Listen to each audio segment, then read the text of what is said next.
Everyone has a plan for Africa except Africa. Biden in Angola. What's behind the last-ditch Africa trip? This is a historic first. No U.S. president has ever set foot on the Central African country of Angola until now, until this emergency visit. It is because of an infrastructure project that's called the Lobito Corridor, and we're going to break it down.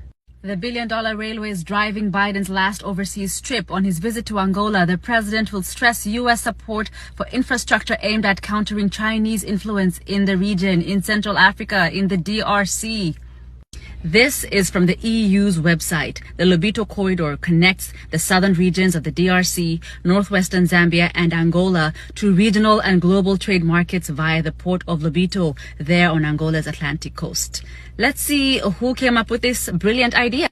It is the first strategic economic corridor launched under the flagship G7 Partnership for Global Infrastructure and Investment in May 2023.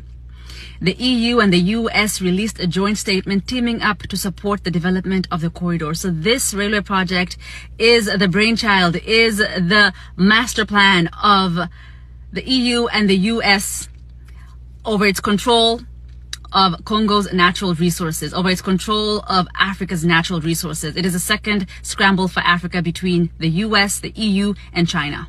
It is all for this critical mineral that is found in Congo. But was Congo invited to the meeting, to the G7 meeting where this deal was taking place? Last I checked, neither Congo, nor Angola, nor Zambia are part of G7. So how come this infrastructure project is taking place, is happening on the continent without the input, without the significant input of any of these countries?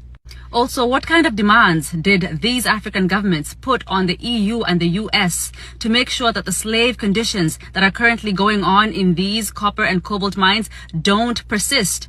What kind of conditions have been put on the EU or the US to make sure that they clean up the environmental disaster that they've left behind already, that has been left behind by foreign multinational companies already in the DRC and in Zambia too? Backdoor deals have been made. Politicians have filled their pockets, and the people continue to suffer. Everyone has a plan for Africa except Africa. Things have to change.